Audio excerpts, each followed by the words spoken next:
Hey guys, what's up? My name's Courtney and welcome to the first episode of Crime and Tumblers. Yay! So if you are not familiar with who I am here on YouTube, I said that like I'm like this huge person, but I'm not.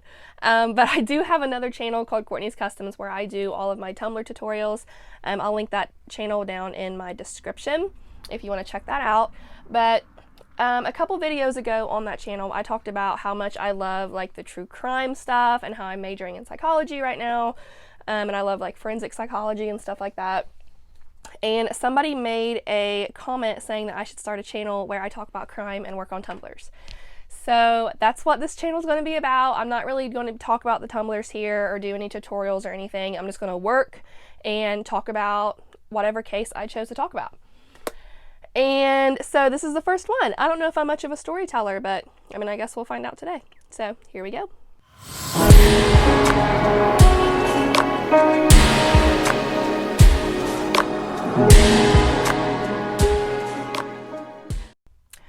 Alright, so my first case I'm going to go over is actually something that I watched a Netflix series over, and it like blew my mind and I became like really obsessed with it.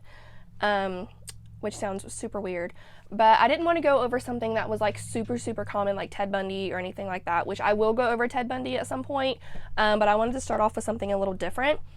So this is a series on Netflix, and of course it's a true story or I would not be covering it, but this is the story of Gypsy Rose Blanchard. So if you have not heard of Gypsy Rose Blanchard, she was born in 1991, and her, sorry if this is super loud, this is a brand new sanding block, and I'm just trying to get out all of the dimples here. But anyway, Gypsy Rose Blanchard was born in 1991. Her mother's name was Dee Dee, and Dee Dee would not really allow Gypsy's father to be in her life, which is sad. And I mean, when I first was researching the case and I saw the series on Netflix and everything, like I was like, okay, like, you know, that happens. You hear about that quite often, unfortunately. But then whenever I got more into the case, it was like, okay, like Gypsy's mother, Dee Dee, was just like absolutely freaking insane. And she did not want Gypsy to be talking to anybody other than her. Like she wanted Dee Dee wanted Gypsy, sorry, all to herself.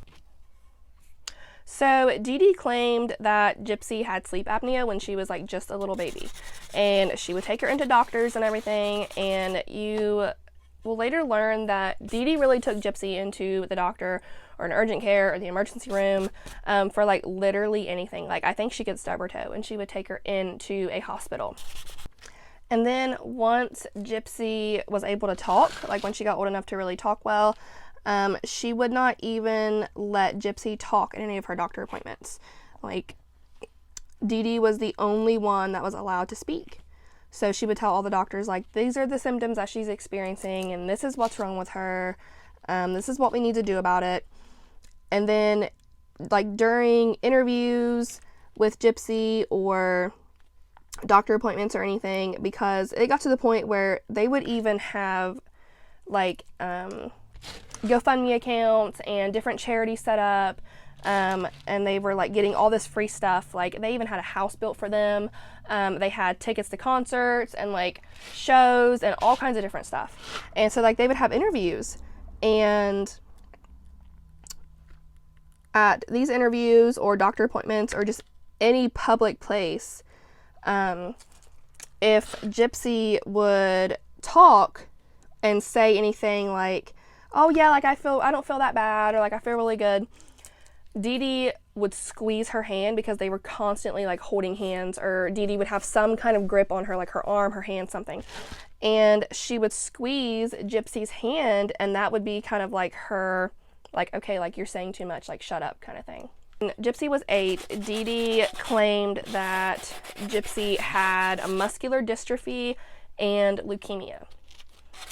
And so she made Gypsy have, you know, like a feeding tube, and she was bound to a wheelchair. And in Gypsy's mind, like she really thought that all this stuff was true at the time. She thought she was very sick. She thought that she couldn't walk. And Dee Dee told everybody that Gypsy had like the mental capacity of a 7-year-old. So, and judging by Gypsy's like actions and just her character in general, I feel like she acted maybe a little bit like that. She had like a very, very high-pitched childlike voice. And she was like super sweet. I think that everybody that actually met Gypsy like really fell in love with her just because she was so sweet and she was very, very little. And she was a very lovable person. So Dee Dee said that Gypsy had seizures and she had hearing problems, vision problems, and asthma. And so she was on like a ton of medication, Gypsy was. And she wore one of those breathing machines that you wear at night. What are they called? Like a CPAP or something. And then since she was on so much medication, her teeth started to rot. So they had her teeth pulled. Like, she had no teeth. And then Dee Dee would also shave Gypsy's head. And I'm assuming she did this to make the whole leukemia story more believable, which is really super sad. And psychologists actually believe that Dee Dee, and I'm probably not going to say this right, and I should because I'm majoring in psychology, but she had something they called MSP. I'm not going to say this right. Munchausen syndrome by proxy. And what that is it's a super rare disorder where the person that has it, they like really seek attention from other people by falsifying medical conditions of someone that they're taking care of. So like she was saying that Gypsy had all these super crazy, awful medical conditions, and she was getting all of the sympathy and attention and everything from it. And it's like she craved it, like she had to have it. And that's what psychologists really thought that Dee Dee had, was the MSP. And Dee Dee would take, Gypsy to all these different doctors, and if the doctors were like, we ran all these tests and like we really don't think that Gypsy has this disorder or that disorder or whatever, Dee Dee would just like leave the doctor's office or the hospital or whatever, and they would not go see that doctor again, like would not do it. A lot of caregivers would go along with what Dee Dee said was wrong with Gypsy. I'm weeding out like a really, really delicate piece, which I'm sure you can see. And it's going to take me a while. So, like, most caregivers would go along with what Dee Dee said was wrong with Gypsy. And Dee Dee actually even had some nursing experience. So she could very, very accurately, like, talk about Gypsy's symptoms and her medical conditions, and she could even give Gypsy like certain medications that would give her side effects to seem like other like symptoms of different disorders. So poor Gypsy was just like being controlled in every single aspect by her mother. And eventually some of Gypsy's family even started to realize, like, I don't really think that there's anything that bad wrong with Gypsy. I don't really think she needs to be in a wheelchair. So when their family started to have suspicions, they straight up moved. So unfortunately, Dee Dee and Gypsy became a victim of Hurricane Katrina. And so, like I mentioned earlier, how they had a lot of charities given to them, they actually received some assistance in moving from Louisiana to Missouri in 2005. And luckily for Dee Dee, Hurricane Katrina became like her new excuse for, oh, we lost everything in the hurricane, so I don't have Gypsy's medical records, I don't have her birth certificate. And so she started lying about Gypsy's age even, because, whenever you get to the point where you're like 18 and you can start making decisions on your own and like filling out doctor's paperwork by yourself and everything, Dee Dee was just like trying to avoid that completely. So she was lying about Gypsy's birth certificate she was saying that she was much younger than what she was. And it was believable because, like I said, Gypsy was so small and she had that very high-pitched childlike voice, so it was very believable that she was much younger than what she really was. And in 2008, Habitat for Humanity, this is when they built the home for Dee Dee and Gypsy. And it was like this bright pink home, and it had a wheelchair ramp for Gypsy. And this was in Springfield, Missouri. And Dee Dee was just loving this. Like, she was loving all of the attention and news coverage and everything that they were getting. And everybody thought that Dee Dee was just like this loving caretaker of her very, very sick, disabled daughter. But it turns out, behind closed doors, Dee Dee was actually kind of abusive to Gypsy. She would tie her up and physically abuse her, deny her food. So she wasn't really that great. So when Gypsy was 14, she saw a neurologist, and the neurologist was kind of getting suspicious of Dee Dee's actions. So he actually believed that Gypsy was the victim of this MSP that psychologists later said that Dee Dee had. And this doctor never reported it to authorities or anything, because he would later say that there really wasn't enough evidence. It was just kind of like his assumption. But in 2009, an anonymous tip, it was a phone call. It was an anonymous phone call to authorities, said that Dee Dee was, abusing Gypsy, and there wasn't really anything wrong with Gypsy. And I mean, it was anonymous, but I'm pretty sure it was this neurologist that I mentioned. So caseworkers end up going to Dee Dee and Gypsy's home, and they look around and, they interview and all that good stuff. And they find absolutely nothing wrong. They say that Gypsy is in no danger, Dee Dee is totally fine, whatever. So the older that Gypsy got, she started to become a little bit harder for Dee Dee to control. You know how, teenagers can be kind of rebellious, and they do become hard to control.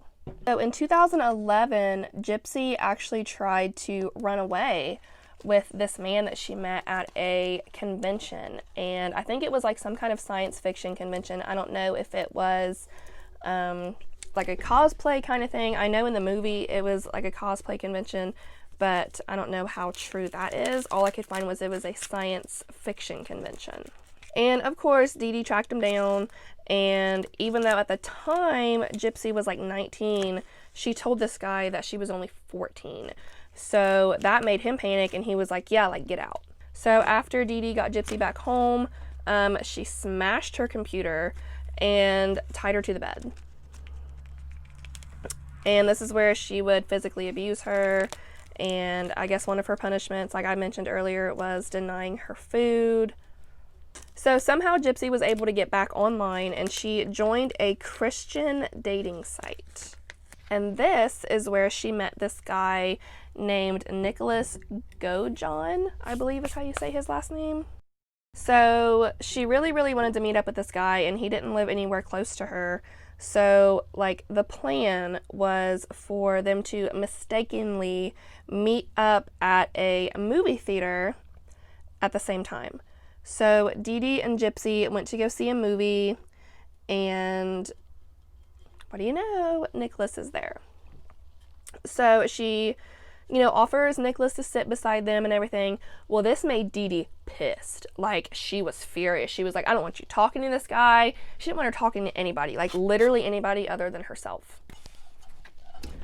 And during this movie, I don't know how, but somehow they managed to sneak off into the bathroom and have sex. So I guess it upset Gypsy pretty bad that their little plan didn't work, and Dee Dee, didn't like the guy, and she didn't want Gypsy talking to him. And so she ended up telling Nicholas all of the things that was really going on. She knew that at this point she knew that she could walk. She knew that she wasn't sick, And she was telling Nicholas, like, my mother is basically like holding me hostage and making all of this stuff up. So in the summer of 2015, Gypsy told Nicholas that she wanted him to kill Dee Dee. And Nicholas kind of had some mental health issues himself. He claimed that he had all of these different personalities, and one of his personalities was, like, apparently a murderer. And so she told Nicholas, like, hey, I want you to come kill my mom. And they made a plan. He ended up coming to Dee Dee and Gypsy's home in the middle of the night, and he came through a window. And, you know, Gypsy knew all about this, so she let him in and everything. And he had a knife. And he told Gypsy, you know, go into the bathroom, cover your ears so you don't have to hear me killing your mom. And so that's what she does. She goes into a bathroom, she covers her ears, and Nicholas sneaks into Dee Dee's room and stabbed her, like, a whole lot of times. And I guess Dee Dee was, like, hollering out for Gypsy, and Gypsy was just in the bathroom covering her ears. And so after Nicholas had killed Dee Dee, they went into another room of the house and had sex. So then they go back to Nicholas's home in Wisconsin, and I guess Gypsy's kind of started to feel bad about her mom being dead. So she knew that her mom was just kind of like probably laying in the house dead, nobody knew, and she was like, okay, somebody needs to find her body. So instead of like calling authorities or anything, they get on Nicholas's Facebook page and they make a status that says the bitch is dead. So Dee Dee's neighbor had a daughter that was around the same age as Gypsy, and you know, she saw the Facebook post and she was kind of worried, so they call, you know, and they don't get an answer or anything. And so they try to go into the home, you know, they knock on the door, nobody's answering, and they found an open window, and they go into the home and they find Dee Dee. So, you know, cops are called, and they see the Facebook post, and they use that as a part of the investigation, and, you know, anything that you post online can be tracked by an IP address. So, like, if I were to post something on my Facebook or YouTube or whatever, right here, right now, it can be tracked to my exact location with my IP address. So, police go to Nicholas's home in Wisconsin, bust in. Gypsy and Nicholas are immediately arrested and brought in for questioning. Nicholas don't hold nothing back. He was like, yep, this is what happened. She asked me to do it. This is how I did it. I killed her, and all that good stuff. So they start talking to Gypsy, and they were like, hey, like, you know, your mom's dead. And she starts fake crying, and they were like, come on, like, we already know you had something to do with this. Like, Nicholas told us everything. Well, at that point, she's like, well, shit. So she's like, oh my God, like, it was all Nicholas. Like, I had nothing to do with it. Whatever. So eventually, Gypsy's lawyer got her a plea deal, and she went with the plea deal, and she was charged in 2016 with second-degree murder. She was sentenced to 10 years. And she will be eligible for parole in 2024. Now, Nicholas was found guilty of first-degree murder since he, like, actually committed the murder. And this was in 2018, and he was sentenced to life in prison. Like, he's never getting out, no chance of parole, nothing. He's in there like swimwear. So people were like, why the heck did you not, like, tell people, like, what was going on? Like, why things were the way they were in your life, like your mother was making all of this stuff up and making you go with it and everything. And Gypsy was pretty much like brainwashed by her mom to think that nobody would believe her. She didn't have anybody, so she just went along with everything that her mom did. So as of today, Gypsy is healthy. The only thing that was actually wrong with her is that she has some vision problems. But I mean, like, a lot of people do. So she wears glasses. But I guess in an interview, she said that she feels like she has more freedom in prison than she did with her mother. And in an interview with Dr. Phil, Dr. Phil asked her if she's happy that her mom is dead. And she said she's happy that she's out of the situation, but she's not happy that her mom's dead. So there you have it. That's my first story for you guys. And I'm probably only going to do one of these a week because I do get pretty busy with my other channel and school and all this stuff. And this does take a good bit of research. So I hope I did okay for my first story. I had a lot of fun with it. So guys, if you have any other questions or if you have any comments about this case, tell me what you think down in the comments. And I will see you next week. Bye.